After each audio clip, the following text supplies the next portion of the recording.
The dust of Tatooine still clung to Padme's boots when she made a decision that would change the fate of the galaxy. Before leaving the desert planet, the young queen of Naboo sought out Watto again, this time with a different proposal. With the Republic credits she managed to convert through contacts in Mos Espa, she offered the owner a generous sum for the freedom of Shmi Skywalker. Watto, always interested in profit, accepted the deal without hesitation, grumbling something about human women not being good for pod racing anyway.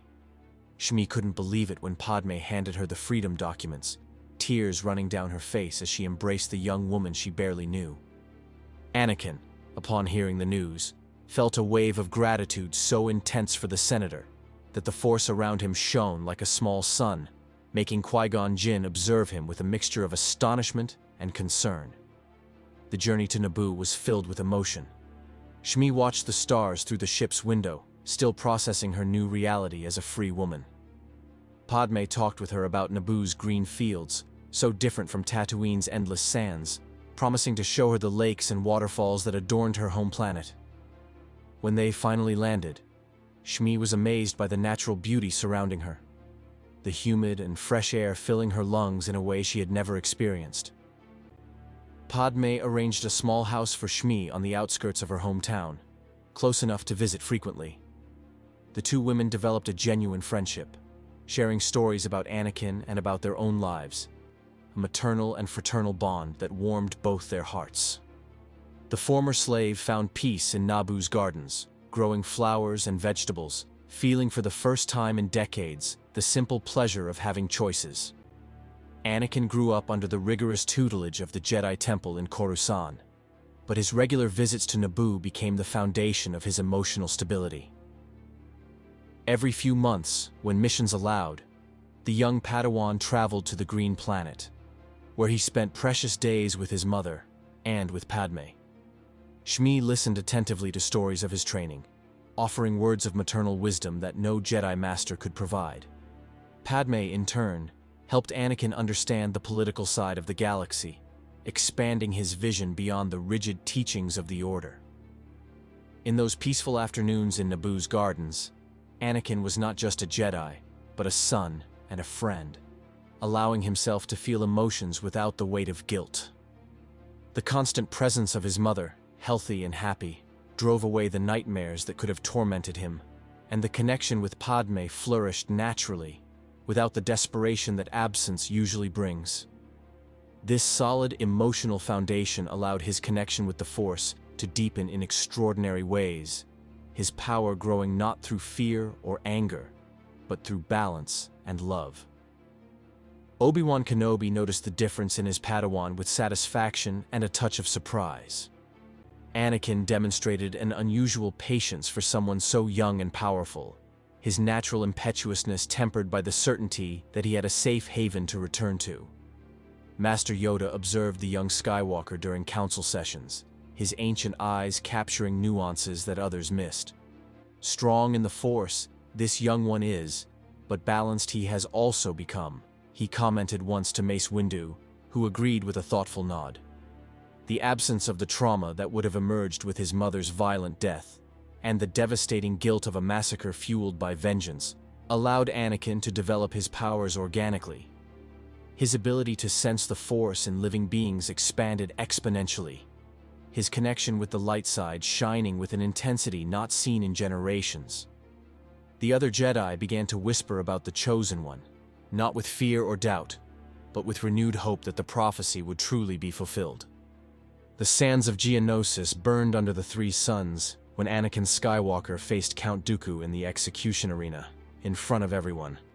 The duel was brutal and quick, but different from what it could have been. Anakin fought with a mental clarity that surprised the Sith Lord, each movement calculated, each strike precise, and without the blind rage that Dooku expected to provoke. When Anakin's blue saber disarmed the veteran swordsman, cutting off his right hand with a fluid movement, the young Jedi stepped back instead of advancing for the final blow.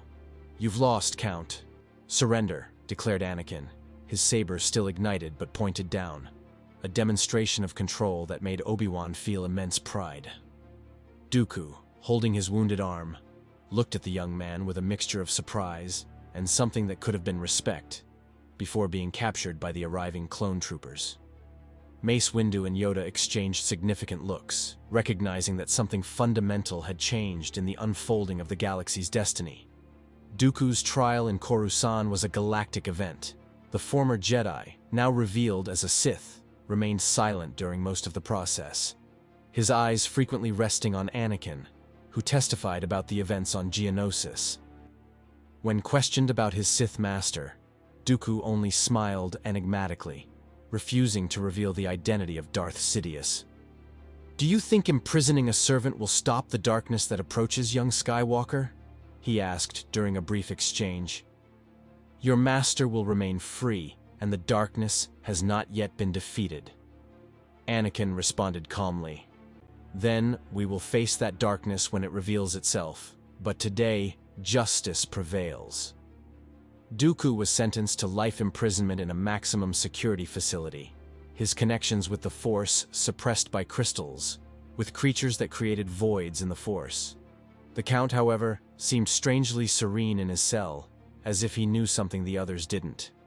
The Clone Wars stretched across the galaxy, and Anakin Skywalker became a living legend. His tactical ability was unmatched, but it was his power in the Force that truly inspired admiration and a touch of fear. On Christophsis, he deflected artillery projectiles using only the Force, protecting an entire battalion of clone soldiers. On Mon Calamari, he sensed the approach of a separatist fleet through the Force before sensors even detected them, saving the planet from a devastating surprise attack. His ability to heal through the Force developed in unprecedented ways. He could stabilize mortally wounded on the battlefield, something few Jedi in history had mastered. "How does he do that?" asked Plo Koon to Obi-Wan after witnessing Anakin save 3 pilots from critical burns. "He senses the living Force in a way I've never seen," Obi-Wan responded, his voice laden with astonishment. "It's as if he could touch the very essence of life." The clone soldiers adored him, civilians celebrated him, and even the Separatists learned to fear the name Skywalker. Anakin's promotion to Jedi Master came in the 3rd year of the war, a unanimous decision by the Council that would have been unthinkable in other circumstances. Mace Windu, who had previously been the most skeptical about young Skywalker, presented the motion personally. "Your control, your wisdom beyond your years, and your undeniable power in the Force make you worthy of this honor, Master Skywalker," he declared solemnly during the ceremony. Anakin knelt before the Council, Obi-Wan at his side with a proud smile. Yoda approached, his miniature lightsaber touching each shoulder of the young Jedi. "Jedi Master you are now, but remember you must, that the path of the Jedi never ends. Learn always, we must." When Anakin rose, he searched in the Force for the comforting presence of his mother in Naboo, and of Padme, who was on a diplomatic mission on Alderaan. Feeling that both were well brought him deep peace, and he knew that no matter what challenges came, he was prepared. His journey had been different, shaped by love instead of loss, and that made all the difference. The war was reaching its 4th year when disturbing news arrived at the Jedi Temple. Dooku had escaped from prison under impossible circumstances, guards found unconscious without any mark of physical violence. Anakin felt a shiver in the Force when he heard a familiar darkness he had felt briefly during his duel on Geonosis. Obi-Wan and he investigated the escape scene, but found few traces beyond a residual sensation of dark side power so intense that it made even Anakin recoil. "Someone very powerful freed him," murmured Anakin, his eyes closed as he probed the Force. "Someone who has been here, in Coruscant, all along." The realization began to take shape in his mind, pieces of a complex puzzle finally fitting together. Palpatine had been excessively interested in his missions, always asking for detailed reports, always offering advice that, in retrospect, seemed designed to isolate him from the Council. When Anakin shared his suspicions with Mace Windu, the Council Master initially resisted, but the logic was undeniable. Palpatine, realizing he was being investigated, accelerated his plans. He summoned Anakin for a private meeting in his office, his words carefully chosen to plant seeds of doubt. "Anakin, my young friend, I have sensed a great disturbance. The Jedi are planning a coup against the Republic. I can sense it." But Anakin was no longer the impetuous boy from Tatooine or the confused Padawan of years past.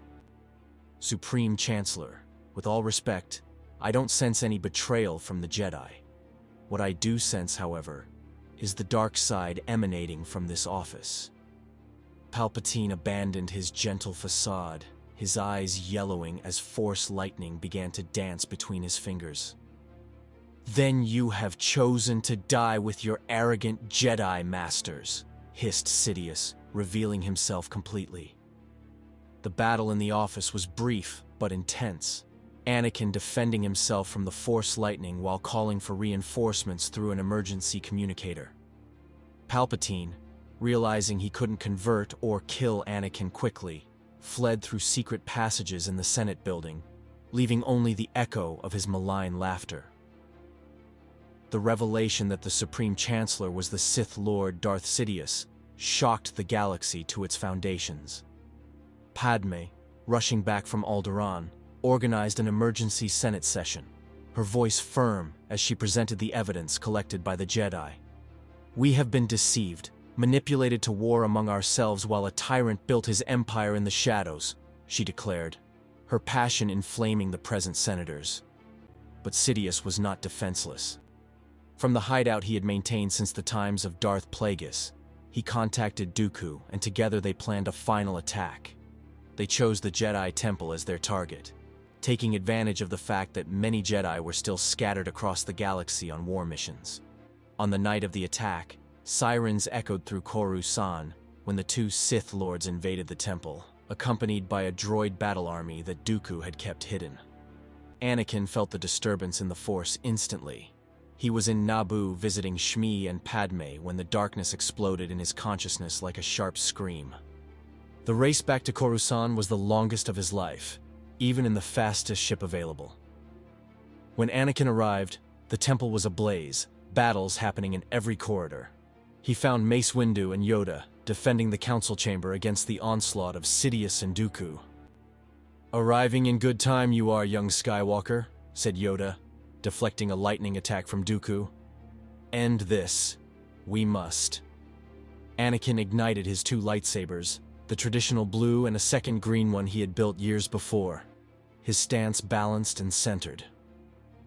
Sidious laughed, his voice echoing strangely. "The Chosen One finally presents himself. Come, boy. Let me show you the true power of the Force." What followed was the most epic battle the Jedi Temple had ever witnessed. Anakin faced the two Sith simultaneously, his movements a deadly dance of light against darkness. Dooku, still resentful of his previous defeat, attacked with renewed ferocity, but Anakin surpassed him in speed and power. With a circular movement, Anakin disarmed Dooku again, this time finishing the duel with a strike that pierced the Count's chest, partially fulfilling the prophecy. Sidious, seeing his apprentice fall, intensified his attack, Force lightning illuminating the entire chamber. But Anakin was not alone. Yoda and Mace joined him, three of the most powerful Jedi in the galaxy, against the Dark Lord of the Sith. Anakin felt the Force flow through him in a way he had never experienced, not just the light side, but the very essence of balance. He absorbed Sidious's lightning, redirecting it back with amplified force. Palpatine screamed, his own darkness consuming him, his body aging rapidly under the weight of his corruption. When he finally fell, the suffocating presence of the dark side that had poisoned Coruscant for so many years simply dissipated. The war ended in the following weeks. Without Sidious's leadership, the Separatists collapsed, many systems realizing they had been manipulated. Padme led the reconstruction efforts, establishing a new structure for the Republic, one that included more oversight and transparency. Anakin remained at the Jedi Temple, helping to train a new generation of Jedi on a path that valued emotional balance as much as technical mastery. When Master Yoda finally became one with the Force, after 900 years of life, it was in peace, knowing the Order was in good hands. On his deathbed, he called Anakin. Grand Master, you will be. Fulfilled, the prophecy is. Balance to the Force, you brought. Not through destruction, but through understanding. Anakin held Yoda's small green hand, tears streaming down his face. Thank you, Master, for believing in me even when I doubted myself. Yoda smiled one last time. Believe in you, I always did. But more important, believe in yourself, you learned. That, the true victory is. When Anakin left the chamber, he found Padme waiting. By her side was Shmi, older but still vibrant and smiling. The three embraced, a family forged not by blood alone, but by love and choice. Anakin looked at the stars through the temple's windows, feeling the Force in harmony, balanced like never before. The Chosen One had fulfilled his destiny, not destroying the Sith in wrath, but overcoming them with wisdom, love, and the power that comes from being whole. The galaxy would finally know true peace.